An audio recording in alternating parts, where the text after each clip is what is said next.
अस्सलाम वालेकुम dear students, welcome to the fourth class of premium focus lecture series. हम IS-21 cover कर रहे थे सर, और IS-21 की अब तक की 3 क्लासेस के अंदर हमने ये देखा था कि मॉनेटरी आइटम्स क्या हैं। सर, हर रिसीवेबल जिसके अगेंस्ट आपने कैश रिसीव करना है, हर पेबल जिसके अगेंस्ट आपने कैश पे करना है, और कैश यानी करेंसी यूनिट्स, ये 3 चीज़ें मॉनेटरी आइटम्स हैं।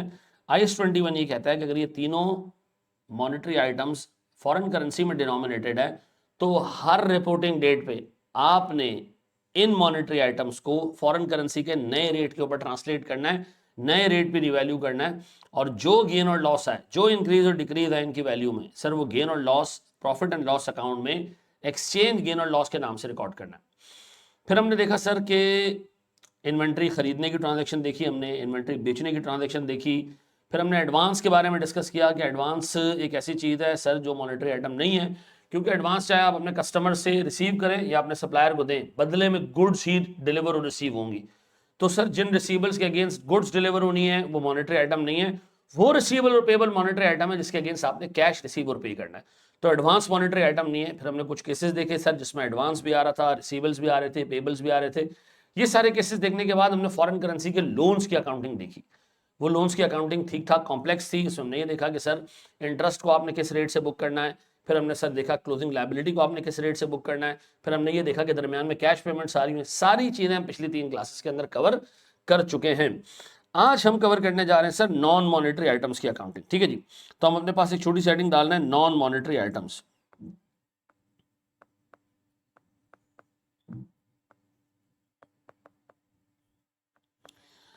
देखिए, नॉन मॉनेटरी आइटम्स के बारे में IS-21 ने 2 बातें कही हैं कि जी नॉन मॉनेटरी आइटम्स 2 टाइप के हो सकते हैं।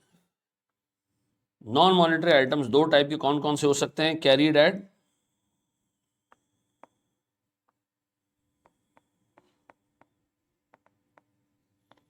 कैरीड एट हिस्टोरिकल कॉस्ट और कैरीड एट फेयर वैल्यू। और फिर ये भी पॉसिबल है कि जो फेयर वैल्यू है सर, ये फेयर वैल्यू डिटरमिन होती हो, fair value is determined in local currency, और ये भी हो सकता है कि fair value is determined in foreign currency. देखिए, IS-21 आपसे ये कहता है कि मॉनेटरी आइटम्स एक दफा रिकॉर्ड हो जाएं तो उनको छेड़े ही ना। एक दफा नॉन मॉनेटरी आइटम रिकॉर्ड हो जाए ना आपकी बैलेंस शीट के ऊपर, फिर उसके बाद उसको फॉरेन करेंसी के लिए नहीं छेड़ना। हिस्टोरिकल कॉस्ट पे कैरी होता है तो कुछ भी नहीं करना, छोड़ देना उसको। ठीक है जी, no adjustment after recognition.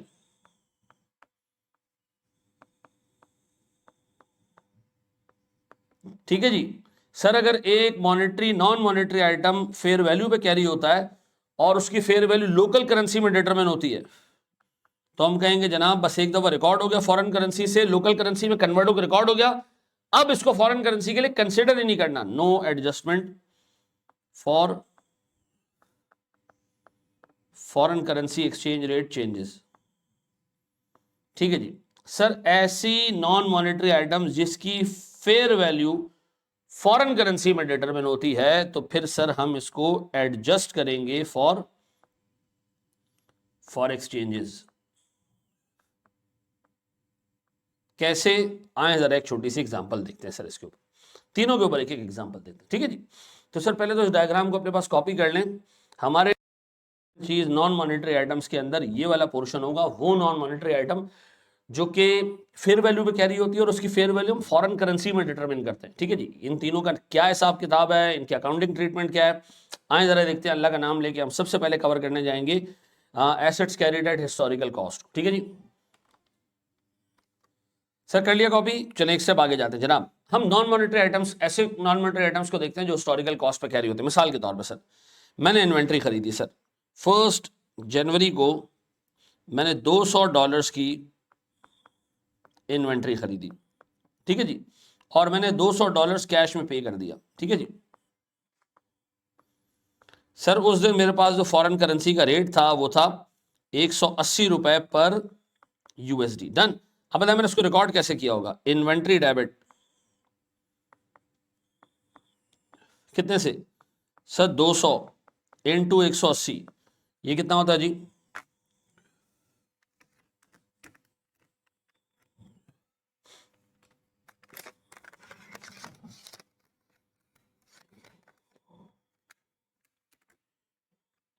Sir 200 into 180 इस 36,000, ठीक है जी। और मैंने कैश क्रेडिट कर दिया, या पेबल अगर होता तो मैं पेबल क्रेडिट कर देता, पेबल एक मॉनेटरी आइटम होता उसको मैं लेके चलता। लेकिन इन्वेंट्री बस एक दफा रिकॉर्ड हो गई, कहानी खत्म। अब आपने बार बार इसको फॉरेन करेंसी के लिए तब्दील नहीं करना, भले रेट बाद में 185 हो जाए, 86 हो जाए, 88 हो जाए, डजेंट मैटर। वंस इन्वेंट्री या पीपी जो कॉस्ट मॉडल पे कैरी होते हैं, अगर वो रिकॉर्ड हो गए तो फिर सर आप उसके बाद उसमें कोई तब्दीली नहीं करेंगे, भले बाद में फॉरेन करेंसी का रेट कुछ भी हो जाए। ठीक है जी। हम ये नहीं सोचेंगे ओहो हमने इन्वेंट्री $200 की खरीदी थी, रेट बढ़ गया तो इन्वेंट्री की वैल्यू बढ़ा दो। No, once recorded will never be adjusted for any changes in foreign currency rates। ठीक है जी। इसी तरह सर मेरे पास प्रॉपर्टी प्लांट एंड इक्विपमेंट होगा, आपने एक दफा पीपी को रिकॉर्ड कर दिया, भले रिलेटेड पेबल ऐसा ऐसा सेटल हो, पीपी जो रिकॉर्ड हो गया ना बैलेंस शीट के ऊपर, पीपी वो डिप्रिशिएट होगा वहां से। अब आप उसके अंदर कोई तब्दीली नहीं लेकर आएंगे, उसको फॉरेन करेंसी के लिए तब्दील नहीं करेंगे, एडजस्ट नहीं करेंगे। डन है जी। पहली चीज आपने देख ली कि हम सर एक नॉन मॉनेटरी आइटम को हिस्टोरिकल क्या कॉस्ट पे कैरी करते हैं। अच्छा, व्हाट इफ के सर एक नॉन मॉनेटरी आइटम कैरी होता हो फेयर वैल्यू पे, मतलब क्या उस पे जो है फेयर वैल्यू पे कैरी होता हो और फेयर वैल्यू उसकी लोकल करेंसी में डिटरमिन होती हो, तो क्या होगा? मिसाल देता हूं सर। सर हमारे पास केस 2 है, नॉन मॉनेटरी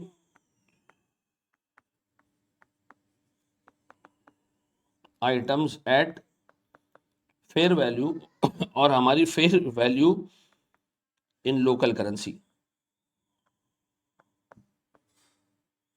ठीक है जी। अब इसका मतलब क्या है देखिएगा दोस्त। सर मैंने एक इन्वेस्टमेंट प्रॉपर्टी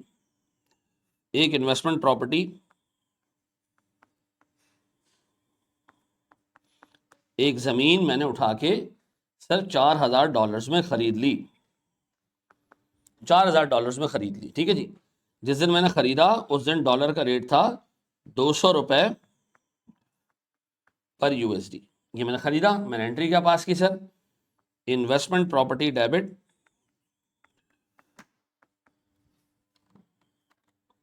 डेबिट कितने से सर 4,000 इंटू 200, ये हो गया भैया 4,000 इंटू 200 इज 8 लाख, और मैंने कैश क्रेडिट कर दिया। अब अज्यूम करते हैं ये प्रॉपर्टी हमारे पास पाकिस्तान में है। जिस बंदे से मैंने खरीदा उसने कहा भाई मुझे पैसे डॉलर में दे दो, मैंने दे दिए डॉलर में, खरीद लिया सर मैंने प्रॉपर्टी। जब मैंने प्रॉपर्टी खरीद ली और पैसे इसके डॉलर में पे कर दिए, अब ये प्रॉपर्टी मेरी हो चुकी है। अब मैं इस प्रॉपर्टी को फेयर वैल्यू मॉडल पे रखना चाह रहा हूं, और चूंकि प्रॉपर्टी पाकिस्तान में लोकेटेड है तो उसकी प्रॉपर्टी की फेयर वैल्यू लोकल करेंसी में आराम से डिटरमिन हो सकती है। तो सर जब मेरे पास साल खत्म हुआ, अज्यूम करते हैं ये 1 जनवरी 2022 था, जब साल खत्म हुआ होगा तो हमारे पास क्या डेट आ रही होगी, 31 दिसंबर 22। अब 31 दिसंबर 2022 पे मैं इसी बिल्डिंग की, जो कि पाकिस्तान कराची क्लिफ्टन में वाक़ है, मैं जाके इसकी फेयर वैल्यू डिटरमिन करने गया। खरीदा मैंने डॉलर्स में था, लेकिन अब चूंकि सर बिल्डिंग पाकिस्तान में तो उसकी फेयर वैल्यू आराम से पाकिस्तानी करेंसी में पीकेआर में रुपीस में पता चल सकती है। तो हम ब्रोकर के पास गया, मैंने कहा भाई ये बिल्डिंग के दोस्त थे, मैंने फेयर वैल्यू इसकी मालूम करनी है। वैल्यूअर ने कहा जी इसकी फेयर वैल्यू 8,50,000। कितनी जी? 8,50,000। अच्छा, जिस दिन मुझे फेयर वैल्यू बताई गई ना 8,50,000 ये रुपीज में, अच्छा मुझे पता चला कि जी यूएस डॉलर हो चुका है सर $270 पर यूएस डॉलर हो चुका है। ठीक है जी। क्या मैं इसको फॉरेन करेंसी के लिए रीमेजर करूं? नहीं सर, नहीं, कोई जरूरत नहीं है, क्योंकि आप लोकल करेंसी में इसकी फेयर वैल्यू मेजर कर पा रहे हैं, तो आपको फॉरेन करेंसी के अंदर डिनोमिनेशन की जरूरत ही नहीं है। हाँ, अगर ये प्रॉपर्टी होती पाकिस्तान से बाहर और इसकी वैल्यू सिर्फ डॉलर्स में पता चल सकती, फिर हमारे लिए सर ये डॉलर का रेट रेलेवेंट होता। अब मैं सिंपली क्या करूंगा, इन्वेस्टमेंट प्रॉपर्टी डेबिट कितने से जी, 50,000 का हिसाब किताब, और fair value gain, investment property हम सबको पता है सर फेयर वैल्यू पे भी कैरी हो सकती है, और अगर फेयर वैल्यू पे कैरी होती है तो हम इसका गेन और loss profit and loss account में डाल देते हैं। डन हो गया जी। हमने दो चीजें देख ली, non monetary items either carried at historical cost, कोई अकाउंटिंग नहीं करनी subsequently, non monetary items carried at fair value but the fair value is determined in local currency, no subsequent adjustment for foreign currency, though we will reevaluate again and again as per the requirements of the standards, but we will not reconsider it for foreign currency exchange rate changes। ठीक है जी, foreign currency के exchange rate changes के लिए हमें इसको बिल्कुल भी consider नहीं करना। डॉलर 200 रुपए से 270 पे आ चुका है सर, लेकिन हमारे लिए रेलेवेंट नहीं है। डन हो गया। अब हम बात करेंगे जनाब फेयर वैल्यू जब फॉरेन करेंसी में डिटरमिन होती हो, इसका क्या करना है सर, ये हम देखते हैं अपनी अगली वीडियो में। चलें जी, हम एक ऑल इंपॉर्टेंट एरिया कवर करने जा रहे हैं कि व्हाट इफ के नॉन मॉनेटरी आइटम्स जो है वो फेयर वैल्यू पे कैरी होते हैं और उनकी फेयर वैल्यू फॉरेन करेंसी में डिटरमिन होती हो। तो अगर ऐसा कोई नॉन मॉनेटरी आइटम है देन फिर वो हमारे लिए एक सब्जेक्ट बनता है सर फॉरेन करेंसी ट्रांसलेशन के अंदर IAS 21 के अंदर। कैसे? देखिए, मैंने एक इन्वेस्टमेंट प्रॉपर्टी खरीदी $8,000 में, ठीक है जी, 1 जनवरी को, ये 1 जनवरी लिखा है, उस दिन डॉलर का रेट था 200।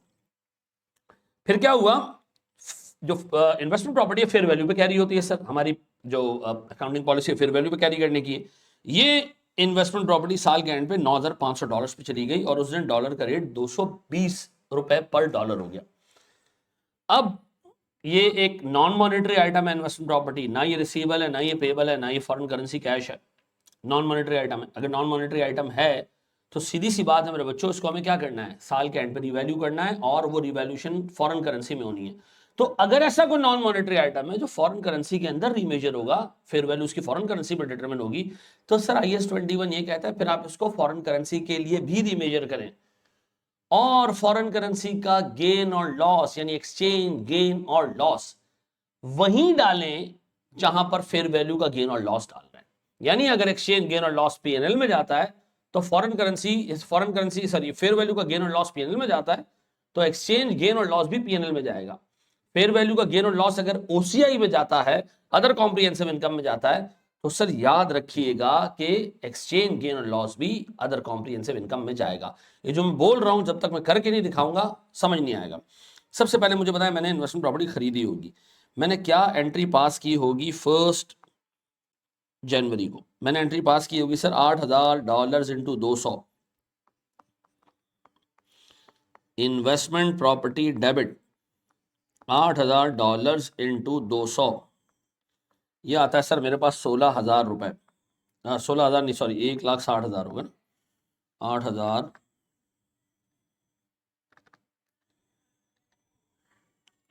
इंटू 200 यह आता है जी मेरे पास 16 लाख रुपए ऐसा।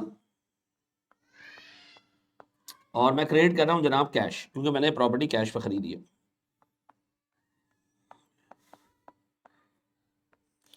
ये आ गई जी हमारी इन्वेस्टमेंट प्रॉपर्टी। अब साल का एंड आया, अब साल का जब एंड आया ना तो 8,000, और इन्वेस्टमेंट प्रॉपर्टी डेप्रिशिएट नहीं होती, हम सबको पता है। जब साल का एंड आया ना तो सर फेयर वैल्यू और डॉलर का रेट, USD का रेट, गौर से देखना मेरे बच्चों, ये दोनों चेंज हो गए, ये दोनों चेंज हो गए सर। दोनों चेंज ऐसे हुए कि मेरे पास 1 जनवरी को $8,000 की चीज जो कि 200 रुपए पर डॉलर में अवेलेबल थी, 31 दिसंबर को ये पहुंच गई $9,500 पे और डॉलर हो गया 220 का। ठीक है जी। अब सबसे पहले fair value gain, fair value में भी जंप आया, 8,000 से $9,500 पे चले गए और हमारे पास फॉरेन करेंसी में भी जंप आया। स्टैंडर्ड ने आपको एक सादा तरीका दिया है फेयर वैल्यू गेन और एक्सचेंज गेन को अलग अलग करने का।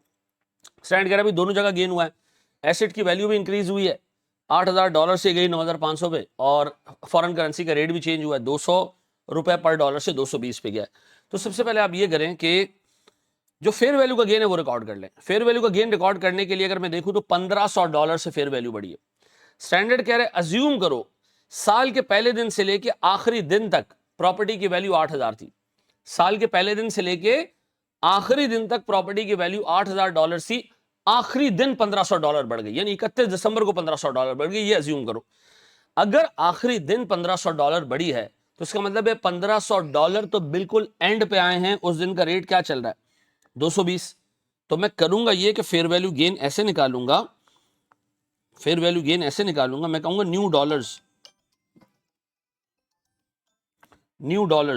न्यू यूएसडी, पता है कितने? 1500, और इसके रेट कौन सा दूंगा? 220 का। सर जब हमने $1,500 को मल्टीप्लाई किया 220 से तो हमें पता चला सर ये 3,30,000 रुपए का गेन है और ये बिल्कुल एंड पे आया है। तो मैं इन्वेस्टमेंट प्रॉपर्टी को पहले बढ़ा रहा हूं, मैं एंट्री पास कर रहा हूं, इन्वेस्टमेंट प्रॉपर्टी डेबिट,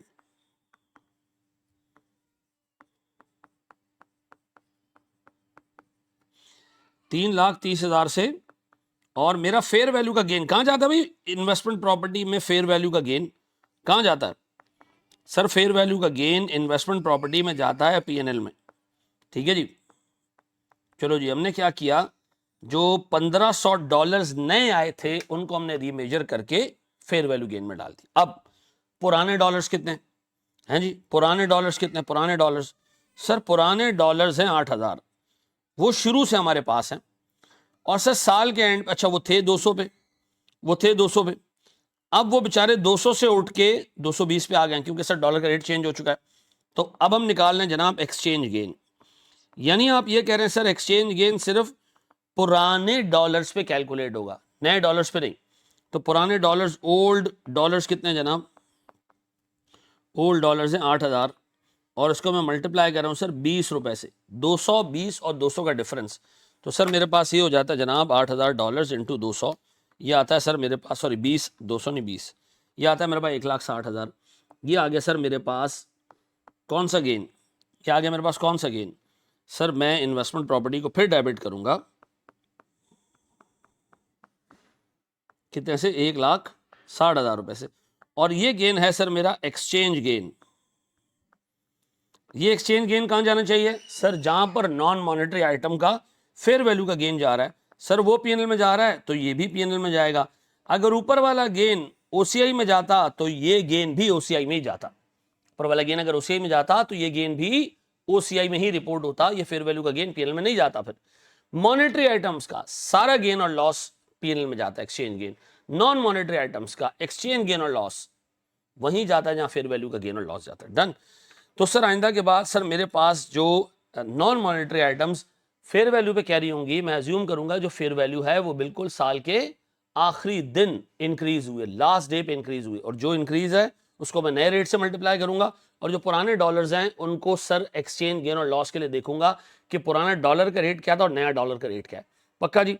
एक स्टेप और आगे बढ़े, एक छोटी सी समरी लिखिए हम जनाब।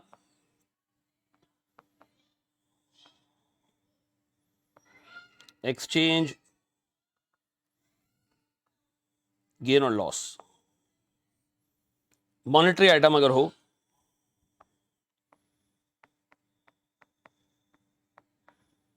अगर मॉनेटरी आइटम हो तो एक्सचेंज गेन और लॉस कहां जाएगा? मॉनेटरी आइटम का एक्सचेंज गेन और लॉस जाएगा सीधा सीधा प्रॉफिट एंड लॉस अकाउंट में, ठीक है जी। सर अगर नॉन मॉनेटरी आइटम हो, सॉरी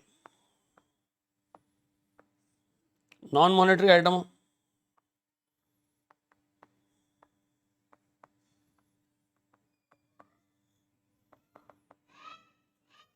और सर आपने नॉन मॉनेटरी आइटम का हिसाब किताब करना है, तो नॉन मॉनेटरी आइटम्स के अंदर सर जहां पर फेयर वैल्यू गेन जाएगा, सर एक्सचेंज गेन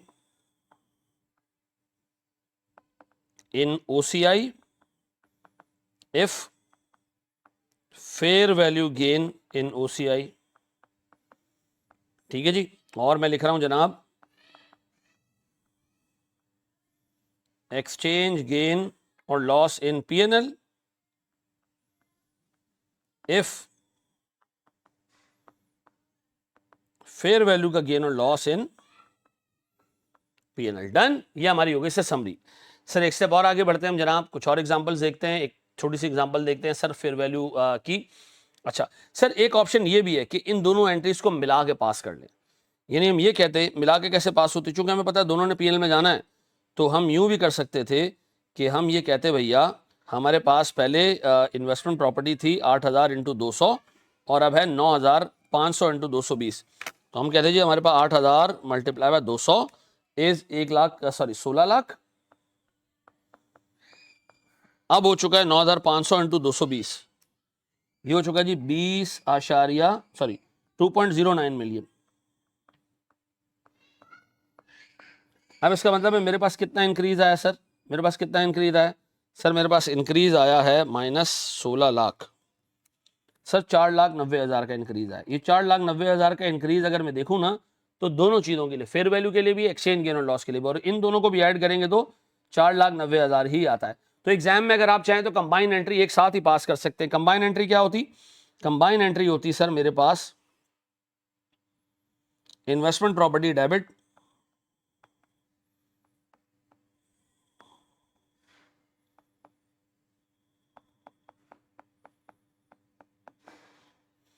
कितने से जी 4,90,000, और मेरे पास सर P&L गेन क्रेडिट, सीधा सीधा जिसको हम क्या कहते हैं रीमेजरमेंट गेन, रीमेजरमेंट गेन, एक ही नाम से आप ठोक दें इसको, 4,90,000 डाल दें किसमें, P&L के अंदर, सीधा सीधा सीधा सीधा हिसाब किताब। ठीक है जी, चाहे तो दोनों को अलग अलग बुक कर लें, चाहे तो एक साथ बुक कर लें। मैं रिकमेंड करूंगा कि पेपर में एक साथ ही बुक कर लेना, अनलेस के एग्जामिनर ने अलग अलग रिक्वायर की हो, नहीं तो फिर अलग अलग बुक करने की कोई जरूरत नहीं है।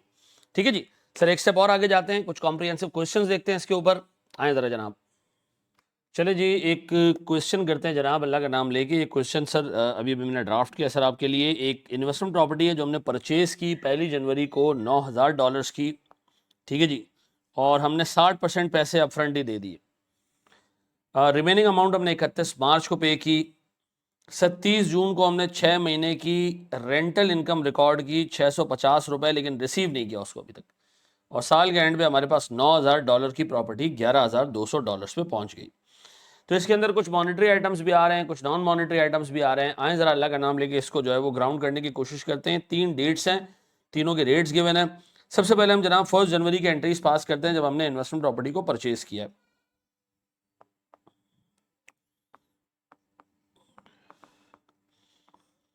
तो मैं सबसे पहले इन्वेस्टमेंट प्रॉपर्टी के परचेज की एंट्री पास करता हूं 1 जनवरी को। मैं एंट्री पास करूंगा sir investment property debit,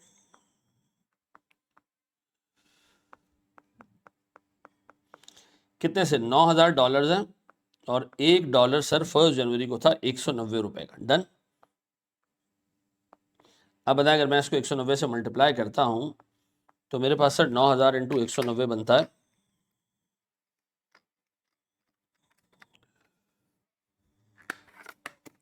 sir 1.71 million. और मैं क्रेडिट कर रहा हूं सर कैश 60%। 60% होता है सर $9,000 का, 60% कितना होता है जी सर, ये होता है मेरे पास 5,400 रुपये, 5,400 रुपीज़। ठीक है जी, $5,400 मल्टीप्लाई बाय 190, ये मैंने सेटल कर दिया सर 1026,000। बाकी मेरे पास सर पेबल के तौर पे आ जाएगा, ये मैंने बाद में सेटल करना है। और ये मेरे पास एक मॉनेटरी आइटम है, ठीक है जी, ये मेरे पास बनता है sir $9,000 into 40%, that is $3,600। Record इसको 190 पे करते हैं, फिर जिस दिन इसको पे करना होगा तब देख लेंगे।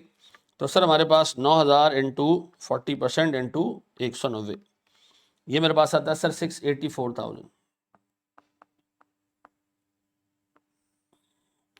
ये हो गया डन जी। तो 1 जनवरी को हमने फारिग कर दिया।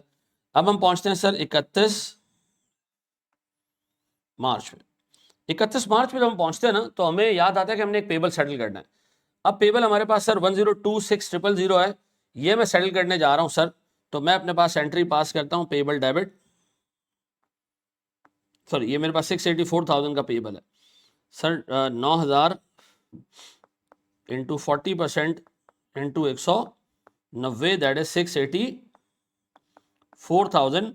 लेकिन मैं कैश पे कर देता हूं सर, कितने का सर $9,000 का 40%। लेकिन अब डॉलर का रेट चेंज हो चुका है मेरे बच्चों, ये डॉलर हो चुका है 202 का।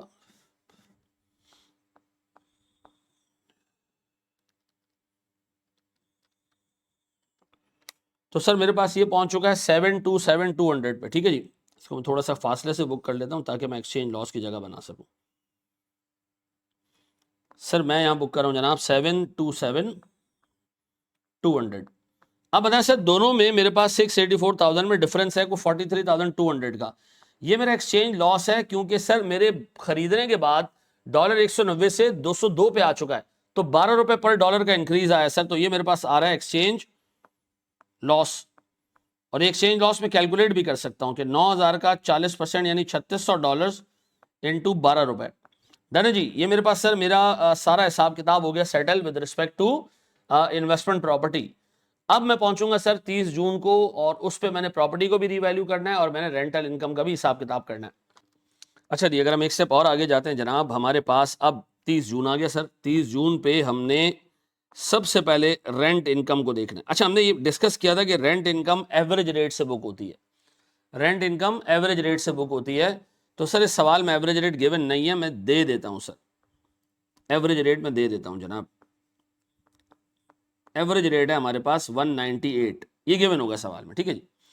अब बताएं सर, मैं अपने पास एंट्री पास कर रहा हूं sir, receivable debit, rent receivable debit कितने से सर, $650, एवरेज रेट 198। सर मेरे पास $650 इंटू 198 ये आता है मेरे पास सर 1,28,700 रुपए। और मैं क्रिएट कर रहा हूं रेंट इनकम सेम अमाउंट से 650 इंटू 198। दोबारा लिखने की जरूरत नहीं है, लेकिन चूंकि बचपन से आदतें खराब है हमारी तो मैंने दोबारा लिख दिया, ठीक है जी। 30 जून के बाद सर 30 जून पे ही चूंकि मेरे पास एक मॉनेटरी आइटम है रेंट रिसीवेबल, तो मुझे उसको रीमेजर करना पड़ेगा क्लोजिंग रेट पे। अब क्लोजिंग रेट है मेरे पास 210, तो मैं 210 पे इसको रीमेजर करूंगा।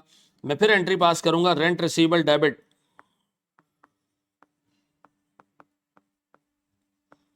Rent receivable debit $650 into 210 minus 198, 12 रुपए, 12 रुपए इंटू 650।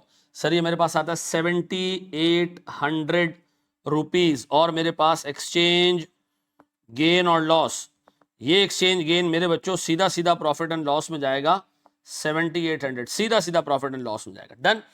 अब मेरे पास सर मैंने रेंट को मुका दिया, रेंट का हिसाब किताब मैंने कंप्लीट कर दिया। अब मैं जा रहा हूं मेरे बच्चों किसके ऊपर, इन्वेस्टमेंट प्रॉपर्टी की रिवैल्यूएशन पे। अच्छा जी, अब अगर मैं देखूं सर मेरे पास प्रॉपर्टी जो मौजूद थी वो मौजूद थी $9,000 पे, और उस वक्त डॉलर का रेट था 190। आज प्रॉपर्टी पहुंच गई है जी कितने पे, $11,200 पे, और एक्सचेंज रेट चल रहा है 210, तो ठीक ठाक इनकम आ रही है 11,200 इंटू 210। अब एक तरीका तो ये एक ही एंट्री में पास कर दूं, दोनों को मिला के इसको इससे मल्टीप्लाई करूं, इसको इससे मल्टीप्लाई करूं, जान छोड़ा दूं। लेकिन अगर मैं अलग अलग चीज़ें देखूं तो मेरे पास सर इस पूरे एपिसोड में जो फेयर वैल्यू का गेन है वो नए डॉलर्स का है। सर नए डॉलर्स कितने जी, $2,200 नए, 11,200 माइनस 9,000 नए डॉलर्स इंटू 210। तो सर मेरे पास $2,200 इंटू 210 इज 462,000। ये मेरे पास सर सीधा सीधा गेन है किसका, फेयर वैल्यू का। सर अगर कोई पूछे जी एक्सचेंज गेन कितना है, तो मैं एक्सचेंज गेन का जवाब दूंगा जी मेरे पास $9,000 पुराने पड़े हुए थे, मल्टीप्लाई बाय 210 रुपए का एक्सचेंज रेट है विच इनिशियली वाज 190, तो 20 इंटू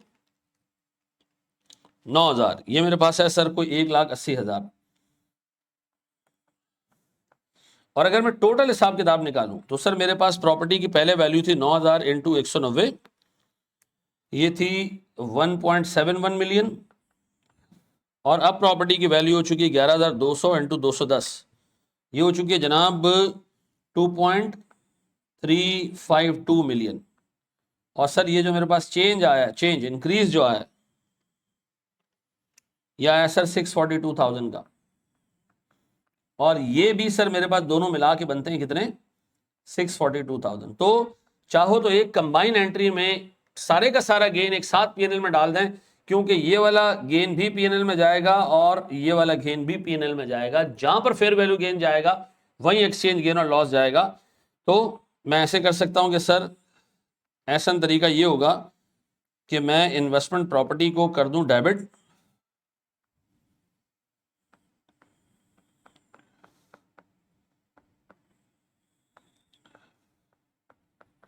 कितने से 642,000, और एक ही एंट्री में fair value gain exchange gain मिला के डाल दूं gain on remeasurement of investment property. दूसरा तरीका क्या हो सकता है कि फेयर वैल्यू गेन ये भी पीएनएल में जा रहा है और एक्सचेंज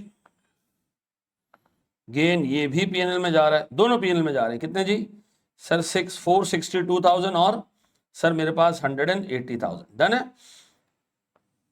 पक्का जी? देख लोगे हिसाब किताब, एक सीधा सा क्वेश्चन था और अच्छा क्वेश्चन था, ये हमने कर लिया।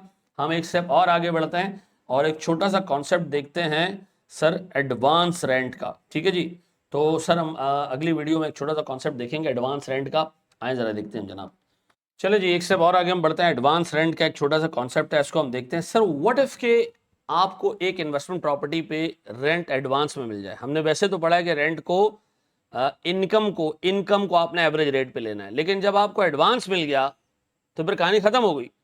क्यों? मिसाल के तौर पर सर मुझे 1 जनवरी को $600 US डॉलर्स एडवांस रेंट मिला है। उस वक्त डॉलर का रेट था वो था सर 80 रुपए पर US डॉलर्स। ठीक है जी, तो मैंने अपने पास एंट्री पास की कैश डेबिट $600 इंटू कितना जी 80, दैट इज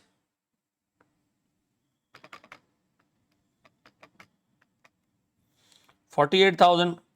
और मैंने क्रेडिट किया जी मेरे पास एडवांस रेंट, ये मेरे पास सर एक लायबिलिटी है, एक अनअर्न्ड अमाउंट है। क्या ये मॉनेटरी आइटम है? नहीं सर, क्योंकि इसके बदले मैंने कोई कैश पे नहीं करना। इसके बदले मैंने कोई कैश पे नहीं करना है, पेबल नहीं है। इसके बदले सर क्या करना है, मैंने अपने एसेट्स की का बेनिफिट देना है सामने वाली पार्टी को। तो ओवर द पीरियड क्या होगा, ओवर द पीरियड ये एडवांस रेंट डेबिट होगा। ठीक है जी, और मैं रेंट इनकम बुक करता जाऊंगा और कोई फॉरेन करेंसी का गेन और लॉस बुक नहीं होगा। कोई फॉरेन करेंसी का गेन और लॉस बुक नहीं होगा। ये 1 मिनट की वीडियो पेपर में 2 दफा टेस्ट हो चुकी है। तो आपने याद रखना भैया कि एडवांस रेंट अगर रिसीव होगा तो वो मेरे लिए टेक्निकली एक अनर्न इनकम है, एंड इस अनर्न इनकम को मैं कभी भी फॉरेन करेंसी के लिए दोबारा रीमेजर नहीं करूंगा। उसकी वजह यह है कि सर मुझे जो फॉरेन करेंसी जो रेंट है वो मिलेगा ही, जो मिल चुका है वही है, 48,000 ही है अभी, यही है मेरे पास। ठीक है जी, इसमें कोई इंक्रीज डिक्रीज नहीं आएगा अगर फॉरेन करेंसी का रेट चेंज हो गया बाहर। तो 48,000 को ही रेंटल इनकम में आस्ता आस्ता लेके जाना बस। पक्का जी? आए जरा सर एक पास्ट पेपर्स का क्वेश्चन करते हैं। ठीक है जी, अगर रेंट एंड में मिल रहा होता है फिर हम इनकम की अक्रूवल देखते हैं, एवरेज रेट से बुक करते हैं, क्लोजिंग रेट पे कैश रिसीव करते हैं, रिसीवेबल बुक करते हैं। लेकिन अगर एडवांस में मिल जाए तो कहानी खत्म। सर इसकी एक समरी लिख लेते हैं हम सर छोटी सी। रेंट अगर एडवांस में मिल जाए,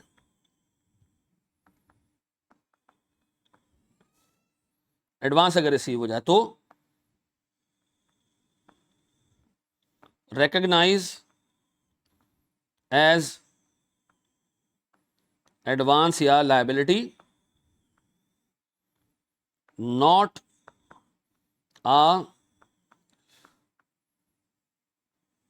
monetary item, gradually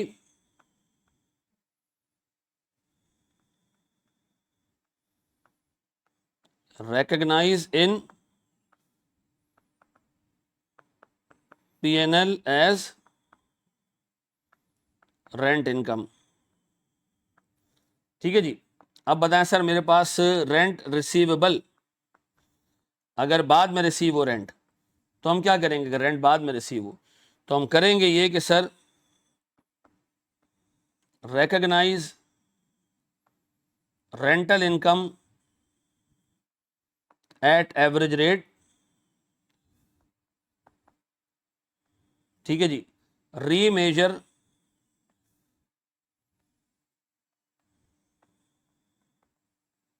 receivable at year end at closing rate,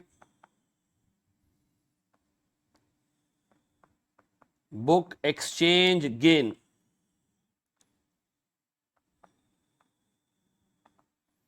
Receive cash and record at spot rate of receipt date, de-recognize receivable, de-recognize receivable and book difference as exchange gain. हाँ भैया, आपने rental income book करनी है, receivable book करना है average rate से, फिर आपने रिसीवेबल को रीमेजर करना है क्लोजिंग रेट पे, फिर जब आप रिसीवेबल को कलेक्ट कर रहे होंगे कैश में तो उस दिन का रेट आपने लेना है, और फिर क्या करना है सर, जो रिसीवेबल और उस दिन के रेट पे कैश में जो डिफरेंस आ रहा है वो हम एक्सचेंज गेन और लॉस के तौर पे बुक करते हैं। इसको देख लीजिएगा सर। हम एक स्टेप आगे बढ़ते हैं, पास्ट पेपर्स का क्वेश्चन देखते हैं सर। बिस्मिल्लाहिर्रहमानिर्रहीम। चलें सर, एक सीए फाइनल का क्वेश्चन है, इसको हम ग्राउंड करने की कोशिश करते हैं। IAS 21 के ऊपर है।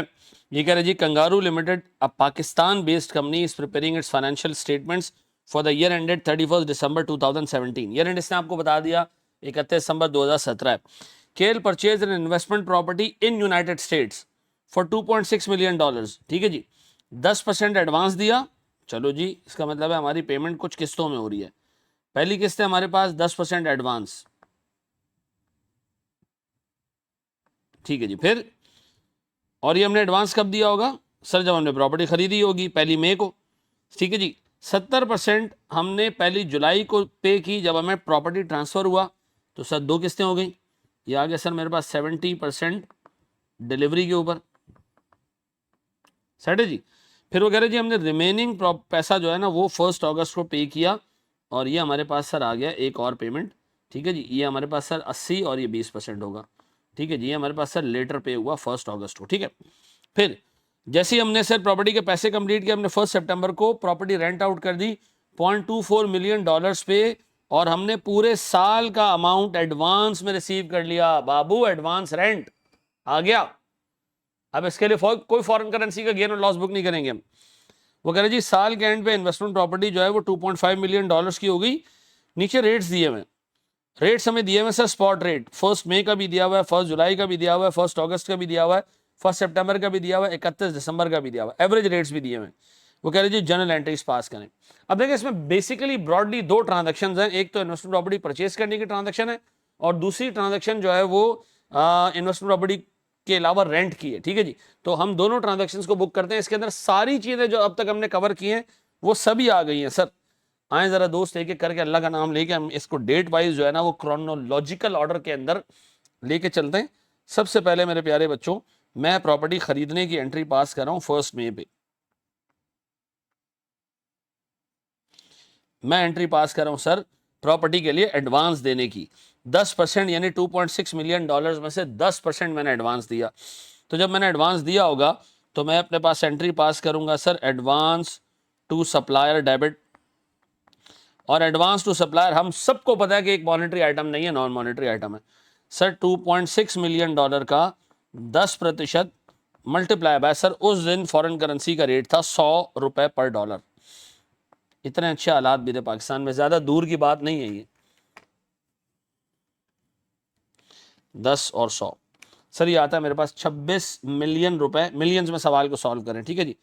और हमारे पास से कैश चला गया $26 मिलियन। डन। फिर प्यारे बच्चों 1 मई के बाद, 1 मई के बाद सर हम पहुंचते हैं जी 1 जुलाई को, जब हमें प्रॉपर्टी हैंडओवर हुई है। तो हम 1 जुलाई को आते हैं सर। 1 जुलाई को हमने डेबिट करना है इन्वेस्टमेंट प्रॉपर्टी, और इसमें बैलेंसिंग फिगर हम डालेंगे। अब तक हमने पास्ट में ऐसी बहुत सारी ट्रांजैक्शंस देखी हैं कि एक एसेट के लिए मल्टीपल टुकड़ों में पेमेंट हुई हो, तो आप सर उसको बैलेंसिंग फिगर पे डेबिट करते हैं। इन्वेस्टमेंट प्रॉपर्टी हमने डेबिट तो की है, वैल्यू बाद में निकालते हैं सर। एडवांस हमारे पास से चला गया, एडवांस टू सप्लायर कितना जी 26 मिलियन रुपए। फिर सर मेरे पास से कैश गया कितना जी, सर हमने कैश पे किया 70%, 70%। तो हमने कैसे पे किया होगा सर, 2.6 मिलियन डॉलर्स का 70% हमने पे किया। और आज के दिन 1 जुलाई पर डॉलर का रेट चल रहा था बाबू 105, ये रहा 105, 105 ये रहा चंदा प्यारे।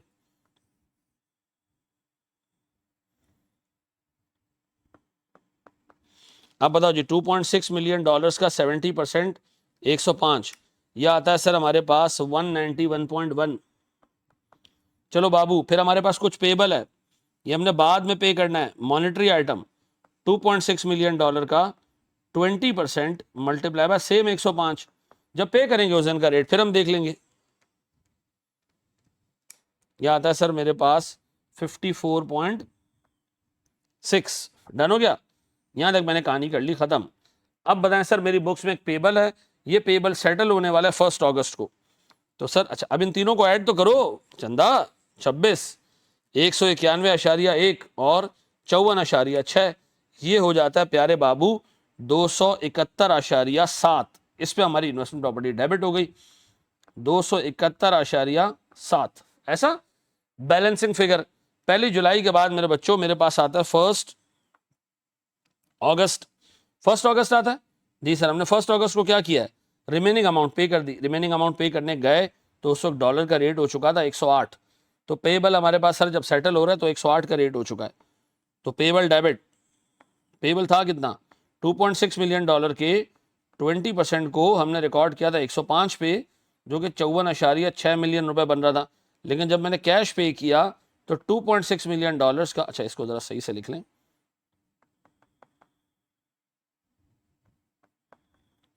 2.6 मिलियन डॉलर्स का 20%,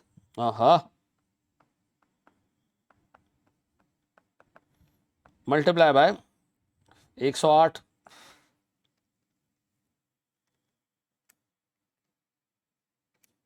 यह आ रहा है मेरे बच्चों 56.16। सर मेरे पास कोई 1.56 का एक्सचेंज लॉस आ गया सर, ऐसा जी।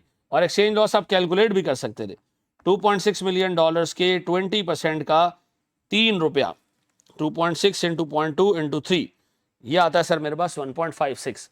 सर मैंने प्रॉपर्टी के लिए पैसे पूरे पे कर दिए, कहानी खत्म जी। प्रॉपर्टी 3 टुकड़ों में पैसे पे हुए, प्रॉपर्टी आ गई जी अपने हाथ में। अब हम पहुंचे भागते दौड़ते 1 सितंबर को। हाँ जी 1 सितंबर को हमें रेंट रिसीव हुआ एडवांस में। एडवांस में कितना जी 0.24 मिलियन डॉलर्स पूरे साल का। तो हमने एंट्री पास की बाबू, कैश डेबिट 0.24 मिलियन डॉलर्स। 1 सितंबर को जब हमने रेट देखा आंखें मलते हुए तो हमें 110 नजर आया, हमने इसको मल्टीप्लाई कर दिया जी, 0.24 मल्टीप्लाई बाय 110, यह आता है सर मेरे पास 26.4। ठीक है जी। और मेरे पास एडवांस रेंट 26.4, पक्का जी, डन हो गया जी मेरे बच्चों। अब हम पहुंचे भागते दौड़ते सुकून से सर 31 दिसंबर पे। पहले तो रेंट का क्रियाक्रम कर लेते हैं। रेंट एडवांस में मिला है 26.4 मिलियन रुपए का रेंट है, ये रुपए में कन्वर्ट कर चुके हैं, दायरा इस्लाम में ले आए इसको हम सर, डिवाइडेड बाय 12, एक महीने का रेंट निकल आएगा। और सर मेरे पास सितंबर, अक्टूबर, नवंबर, दिसंबर 4 महीने का रेंट हलाल हो गया हमारे लिए sir, divided by 12 multiply by 4, कितना आता है सर ये मेरे पास 8.8, ये हलाल का रेंट हो गया है। तो हम अपने पास एंट्री पास करेंगे एडवांस रेंट डेबिट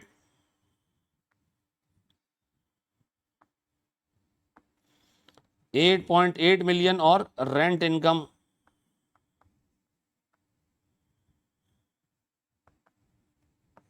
8.8 मिलियन। खलास खलास 31 दिसंबर पे। हाँ अब प्रॉपर्टी को मुसलमान करने की बारी आई, प्रॉपर्टी को इंसान बनाने की बारी आई। अच्छा अब प्रॉपर्टी में एक छोटा सा प्रॉब्लम है। प्रॉपर्टी आपने जो 26 मिलियन डॉलर की 2.6 ना, वो एक साथ नहीं लिए, टुकड़ों टुकड़ों में दिए और अलग अलग रेट पे दिए, तो हमें सारी की सारी एंट्री एक साथ पास करनी पड़ेगी। इन्वेंट्री इन्वेस्टमेंट प्रॉपर्टी की कैरिंग अमाउंट है 271.7, ठीक है जी। हम देखेंगे जी हमारे पास साल के एंड पे इसकी फेयर वैल्यू कितनी है। साल के एंड में हमें फेयर वैल्यू बताई गई है मेरे बच्चों 2.5 मिलियन डॉलर्स, और डॉलर का रेट है 116। तो हम करेंगे क्या सर, हम एक साथ ही बुक कर लेंगे sir 2.5 million dollars into 116। Sir इसमें एक्सचेंज गेन भी आ जाएगा, इसमें बाकी सारी चीज़ें भी आ जाएंगी। ये हो गया सर 290। 290 का मतलब है मेरे पास री मेजरमेंट गेन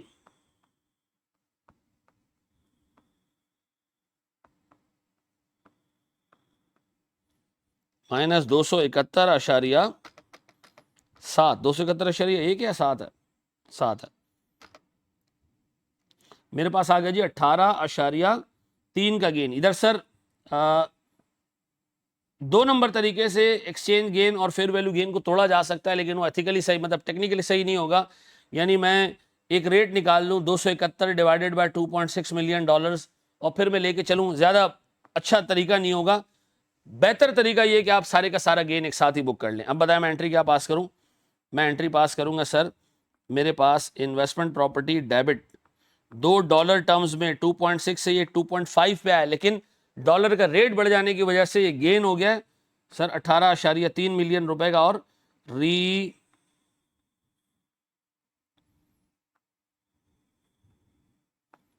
मेजरमेंट गेन, और ये गेन कहां जा रहा है, पीएनएल में। कितने से जी, 18.3 रुपए से। पक्का जी, हिसाब किताब देख लोगे साईं इनजो। थैंक यू वेरी मच जी। इससे और आगे हम जाते हैं जनाब। चले जी सर, कुछ और छोटी छोटी चीज़ें हमने देखनी है जनाब।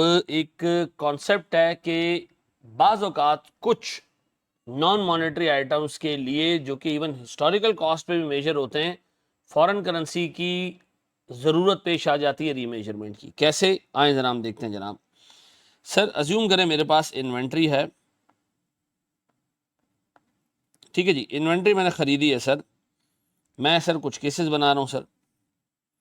मैंने सर इन्वेंट्री से खरीदी है, परचेज की है।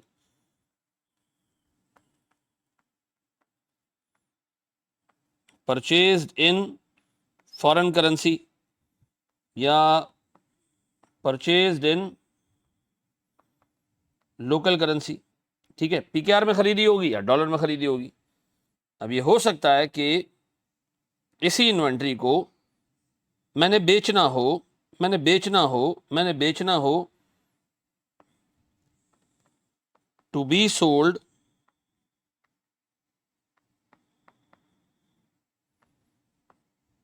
इन फॉरेन करेंसी और लोकल करेंसी। ऐसा हो सकता है ना, मैं डॉलर में चीज़ खरीदूं, पाकिस्तान ला के बेच दूं, डॉलर में इन्वेंट्री खरीदूं, पाकिस्तान से बाहर ही बेच दूं। ऐसा भी हो सकता है कि मैं लोकल करेंसी में इन्वेंट्री खरीदूं, ठीक है जी, और सर फिर मैं उसको थोड़े से टाइम बाद सर पाकिस्तान में भी बेच सकता हूं।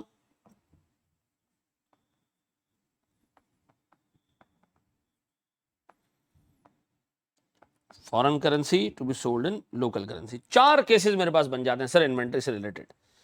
सर बाज़ औक़ात इन्वेंट्री में परचेज करता हूं फॉरेन करेंसी में और फिर इरादा बना लेता हूं कि सर इसको पाकिस्तान से बाहर ही बेचूंगा, ठीक है जी। और सर बाज़ औक़ात होता है कि फॉरेन करेंसी में खरीदता हूं, मैं सोचता हूं बेचना लोकल करेंसी में। सर बाज़ औक़ात मैं लोकल करेंसी में खरीदता हूं और सोचता हूं कि इसको बेचूंगा पाकिस्तान से बाहर, या मे भी इसको पाकिस्तान के अंदर बेचूंगा। याद रखिएगा मेरे बच्चों, जिस करेंसी में आपने इन्वेंट्री को बेचना है एनआरवी भी उसी करेंसी में डिटरमिन होगी। NRV will be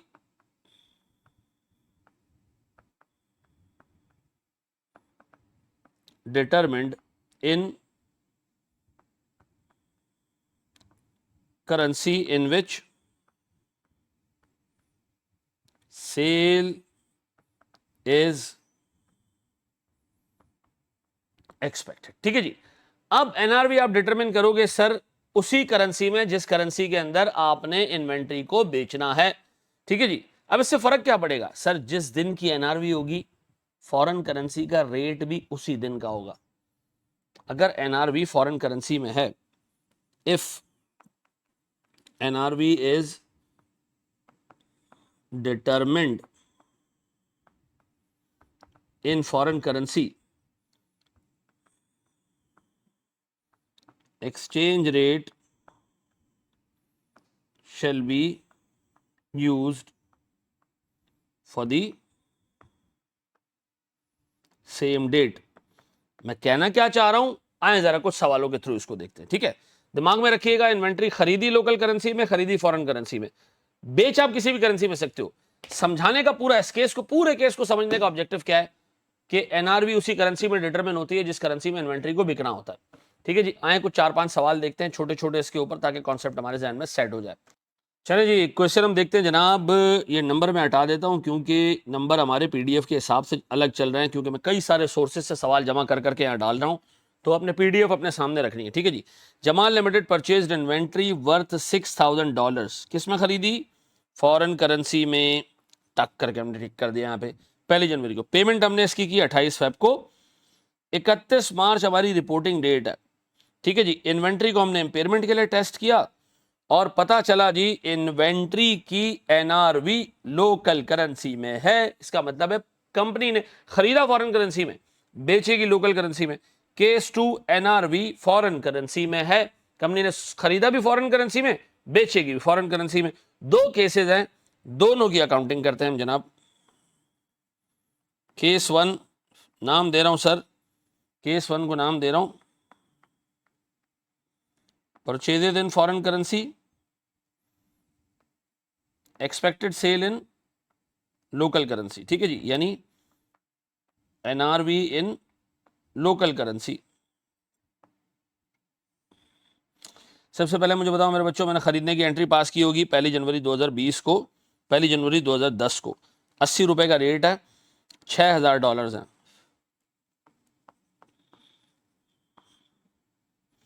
inventory debit $6,000 into what? 80। कितना भैया? $6,000 इंटू 80 कितना जी? 4,80,000। फिर सर मेरे पास पेबल क्रेडिट $6,000 इंटू 80 रुपए, कितना जी? 4,80,000। पेबल की एंट्री पास कर दी। ये पेबल हमने 28 फेब को सेटल कर दिया जब डॉलर 86 पे पहुंच चुका था, तो 28 फेब की भी एंट्री पास कर देते हैं। 28 फेब की एंट्री सर मेरे पास पेबल फारिग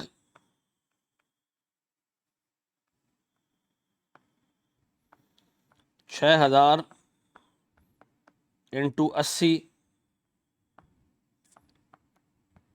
4,80,000। मैंने कैश पे कर दिया $6,000 इंटू 86, ये आता है सर मेरे पास 5,16,000। सर दरमियान का डिफरेंस मेरे पास आ गया एक्सचेंज लॉस, ₹6 का एक्सचेंज लॉस है $6,000 पे। ये आ जाता है सर मेरे पास कितना? 36,000। डन हो गया।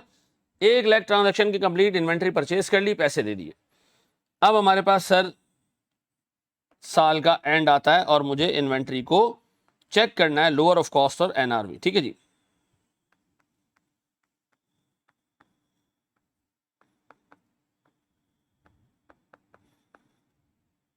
मुझे बताएं मेरे पास कॉस्ट कितनी है सर इन्वेंट्री की? कॉस्ट है सर मैंने जिस पे रिकॉर्ड किया 480। अगर मैं एनआरवी डिटरमिन करूं बाबा साईं लोकल करेंसी में, तो ये 460 आ रहा है। एनआरवी रुपीज है जी 460। हाँ बाबू, क्या करें? कॉस्ट ज्यादा है, एनआरवी कम, इसका मतलब है एनआरवी में बुक करना है सर, हमें लॉस बुक करना है। तो हम क्या करेंगे जनाब? एनआरवी लॉस डेबिट 31 मार्च पे, एनआरवी लॉस डेबिट 20,000 रुपए से, और इन्वेंट्री क्रेडिट कितने से बाबू? 20,000 रुपयों से। कहानी खत्म। ये मेरे पास सर केस 1 हो गया। केस 2 पे अगर मैं जाऊं तो सर मेरे पास केस 2 क्या है? केस 2 ये कह रहा है जनाब purchase in foreign currency but sales, expected sales यानी कि एनआरवी इन फॉरेन करेंसी। अब जब एनआरवी फॉरेन करेंसी में होगी ना, तो फिर आपको फॉरेन करेंसी के लिए लेटेस्ट रेट उठाना पड़ेगा जिस दिन एनआरवी डिटरमिन हो रही है। तो बताएं सर, मेरे पास ऊपर की दो एंट्रीज तो सेम, एंड पे मेरे पास सर कॉस्ट आ रही होगी कितने की, 4,80,000। कंपेयर करूं उसको किससे,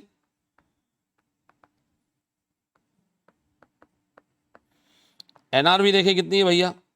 एनआरवी वो बंदा कह रहा है कि जी इसकी एनआरवी साल के एंड पे हो गई $5400, खरीदा $6000 में था, साल के एंड पे $5400 हो गए। तो अब $5400 को किससे मल्टीप्लाई करूं, या 6000 और $5400 का डिफरेंस निकाल के लॉस बुक कर लूं? नहीं नहीं नहीं नहीं नहीं नहीं नहीं नहीं नहीं, आप एनआरवी साल के एंड पे डिटरमिन करेंगे और देखेंगे $5400 की एनआरवी की साल के एंड के रेट पर क्या अमाउंट बनती है। एंड का रेट कितना जी, 89, करें multiply. What is the NRV? 5400 into 89. Sir, it's 480,600. ओहो, मार्जिनली बच गए सर, कोई हमारे पास एनआरवी का लॉस नहीं आया। दो $6000 के खरीदी थी इन्वेंट्री, 5400 की हो गई इन्वेंट्री डॉलर्स की टर्म्स में, $600 लूज किया इन्वेंट्री ने। लेकिन रुपी टर्म में, क्योंकि हमने रिकॉर्ड उसको रुपी टर्म में किया, हमारी जो सर करेंसी है जिस करेंसी में हम फाइनेंशियल स्टेटमेंट्स बनाते हैं, प्रेजेंटेशन करेंसी, वो रुपीज है, तो हमारी बचत हो गई। अच्छा, अब बताएं सर, अगला सवाल देखते हैं छोटा सा। वह समरी क्या देखिए इस सवाल में, कि जब एनआरवी फॉरेन करेंसी में डिटरमिन होगी तो हम एंड पे आके एनआरवी फॉरेन करेंसी में नए रेट से पहले कैलकुलेट करेंगे। ऐसे नहीं करेंगे कि $6000 $5400 रह गया तो $600 का एनआरवी लॉस हो गया और उसको मल्टीप्लाई बाय 89 के रेट से। नहीं, गलत है, ये गलत है। ठीक है जी, आप एनआरवी पहले डिटरमिन करेंगे लोकल करेंसी में, फिर उसका हिसाब किताब देखेंगे कि कॉस्ट से कंपेयर करें। तो एनआरवी जिस दिन डिटरमिन होगी फॉरेन करेंसी में, उस दिन का जो रेट होगा वो रेलेवेंट होगा। इसका मतलब इवन इन्वेंट्री में भी फॉरेन करेंसी के रेट चेंज होने का रेलेवेंस है जब एनआरवी फॉरेन करेंसी में डिटरमिन हो रही हो। ठीक है जी, आइए एक और सवाल देखते हैं हम जनाब। चलो मेरे भाई, आखिरी क्वेश्चन इस क्लास का। बाबू, इस वक्त हमारे 10 बजने वाले रात के सर, और अल्हम्दुलिल्लाह मैं सुबह कोई सहरी के बाद से जो है वो लगातार रिकॉर्डिंग्स किए जा रहा हूँ, और बस ये आखिरी रिकॉर्डिंग है, इसके बाद I will be going for to sleep. ठीक है जी। शरण कुमार सर, हमारा बड़ा ज़बरदस्त एक बच्चा था, अभी भी है। ठीक है जी, उसने एक इन्वेंट्री खरीदी है 2 लाख रुपए की। ठीक है जी, 1 जुलाई 2010 को। ठीक है, the payment was made on 31 August 2010। Local currency में खरीदी है तो फॉरेन करेंसी का कोई लेना देना ही नहीं है। तो हमने 1 जुलाई को क्या किया,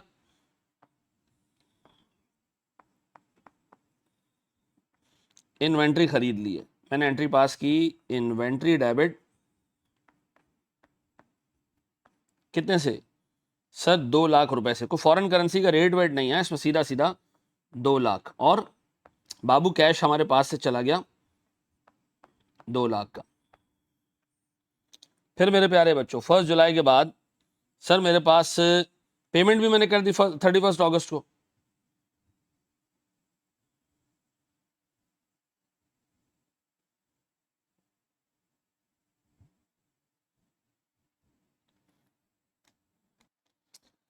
अगस्त को जब मैंने पेमेंट की तो पेमेंट भी 2 लाख की होगी ना, इससे ज़्यादा तो नहीं की होगी, क्योंकि फॉरेन करेंसी में थोड़ी खरीदा है मैंने। तो यहाँ पर अब्दुल कयूम भाई से खरीदा है लोकल करेंसी में, तो कैश नहीं था, पेबल था। इन्ना लिल्लाहि व इन्ना इलैहि राजिऊन।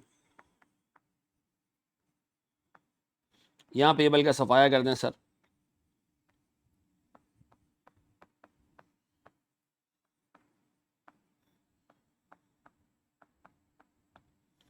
चलिए जी, पे ऑफ हो गया, 2 लाख की इन्वेंट्री खत्म, खलास। अब वो कह रहा है साल के एंड पे इन्वेंट्री की एनआरवी फॉरेन करेंसी में डिटरमिन होती है 2800 और लोकल करेंसी में डिटरमिन होती है 2,05,000। खुद सोचें सर, मेरे पास केस 3। ठीक है जी, परचेज इन लोकल करेंसी, ठीक है जी, एनआरवी या सेल इन फॉरेन करेंसी। हाँ जी, क्या करना चाहिए सर, मेरे पास क्या करना चाहिए सर? एनआरवी देखें इसकी। सर इसकी कॉस्ट कितनी है? सर इसकी कॉस्ट है 2 लाख। भैया इसकी एनआरवी फॉरेन करेंसी में कितनी बनती है? एनआरवी सीधा सीधा सर $2800, क्लोजिंग रेट 70 रुपए का। $2800 30 सितंबर सर ईयर एंड तो नहीं है हमारे पास, ये रिपोर्टिंग डेट है फिर भी। कितना जी? 70 रुपये। $2800 70 रुपये में। ओहो जी, 1,96,000। अल्हम्दुलिल्लाह। अब बताएं सर, 4,000 का इन्वेंट्री का लॉस है, एनआरवी लॉस डेबिट, और हमारा इन्वेंट्री का बैलेंस क्रेडिट। एक चीज याद रखिएगा, कंफ्यूज इस चीज पे नहीं होइएगा कि यार खरीदा लोकल करेंसी में तो एनआरवी फॉरेन करेंसी में क्यों डिटरमिन हो रही है, और भाई हम चूंकि इसको बेचेंगे फॉरेन करेंसी में तो एनआरवी उसके हिसाब से डिटरमिन हो रही है। ठीक है जी। अब बताओ मेरे बच्चों, मेरे पास केस 4 क्या होगा?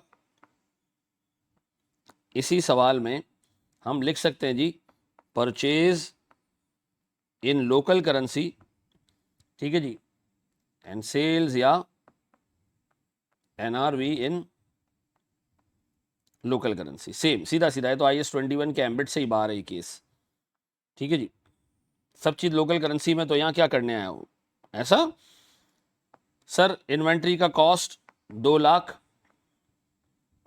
रुपीज में, और प्यारे बच्चों इसकी एनआरवी भी माशाल्लाह हमारे पाकिस्तानी रुपयों में। ठीक है जी, इतना मत गिरो जितना पाकिस्तानी रुपया गिर गया। ये डायलॉग भी बन सकता है सर 2,05,000 रुपयों का जो है वो एनआरवी है, तो एनआरवी का कोई लॉस नहीं है। Inventory should be recorded lower of cost NRV.